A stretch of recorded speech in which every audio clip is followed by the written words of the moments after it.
യുടെ ആണവ നിലയത്തിന് നേരെ നടന്ന സ്ഫോടനത്തിൻ്റെ ഉത്തരവാദിത്തം ആരും ഏറ്റെടുത്തില്ല. ഉഗ്ര സ്ഫോടനത്തിൽ ചില ഭാഗങ്ങൾ തകർന്നതായും തീപിടുത്തം നടന്നതായിരിക്കുന്ന വിവരമാണ് പുറത്തു വന്നത്. അപ്പോൾ ഇറാനെയായിരുന്നു സംശയം.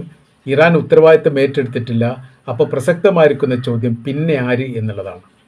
ആ വിഷയവുമായിട്ട് ബന്ധപ്പെട്ട് അന്താരാഷ്ട്ര തലത്തിൽ വലിയ ചർച്ചകൾ ആരംഭിച്ചിരിക്കുന്നു. അതോടൊപ്പം തന്നെ വലിയ സന്ദേഹങ്ങൾ ഉണ്ടായിരിക്കുന്നു.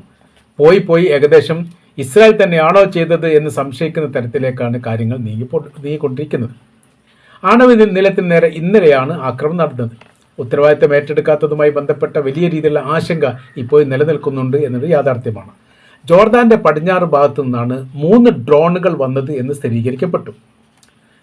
അത് പടിഞ്ഞാറ് ഭാഗമാകുന്നത് ഇസ്രായേലിൻ്റെ പടിഞ്ഞാറ് യുടെ പടിഞ്ഞാറ് ഭാഗം എന്ന് പറയുന്ന സമയത്ത് ഒരിക്കലും അത് എവിടെ വരില്ല, അത് ഇറാൻ്റെ ഭാഗം വരില്ല എന്നുള്ളത് കൃത്യമാണ്. അറബ് മേഖലയിൽ ആദ്യത്തെ ആണവ നിലയമാണ് നിലവിൽ ഈ പറയപ്പെട്ട ഈ യുടെ ആണവ നിലയമായിട്ട് കണക്കാക്കുന്നത്. ദക്ഷിണ കൊറിയയാണ് ഇതിൻ്റെ നിർമ്മാണ പ്രവൃത്തികളും ഉത്തരവാദിത്വവുമായിട്ട് ബന്ധപ്പെട്ട കാര്യങ്ങളൊക്കെ ഏറ്റെടുത്തത്. ആർക്കെങ്കിലും പരിക്കേറ്റ വിവരങ്ങളോ മരണപ്പെട്ട വിവരങ്ങളോ നിലവിലെ സാഹചര്യത്തിൽ റിപ്പോർട്ട് വന്നിട്ടില്ല. എന്നാൽ യാഥാർത്ഥ്യമായിരിക്കുന്ന എല്ലാ റിപ്പോർട്ടും പുറത്തു വരുന്നില്ല എന്ന ഒരു അഭിപ്രായം ഇതിനോടനുബന്ധിച്ച് തന്നെ ഉണ്ട്. വിശദീകരണക്കുറിപ്പിൽ ഇങ്ങനെ പറയുന്നു: ബറാക്ക് ന്യൂക്ലിയർ പവർ പ്ലാന്റ്, ഇതിന് നേരെ 3 ഡ്രോണുകൾ വന്നു. 2 എണ്ണം തടയാൻ വേണ്ടി സാധിച്ചു.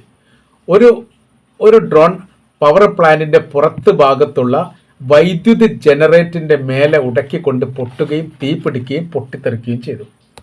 ഇതാണിപ്പോൾ അവിടെ നടന്നിരിക്കുന്ന സംഭവം. റേഡിയേഷൻ ലീക്ക് കാര്യങ്ങളൊന്നും ഇല്ല എന്ന് IAEA പ്രസ്താവിച്ചു. വലിയ രീതിയിലുള്ള പരിശോധനാ കാര്യങ്ങൾ തങ്ങൾ നടത്തിയിട്ടുണ്ട് എന്ന് അവർ സ്ഥിരീകരണ റിപ്പോർട്ട് പുറത്തിറക്കി. ഇറാൻ അനുകൂല മിലീഷ്യകളാണ്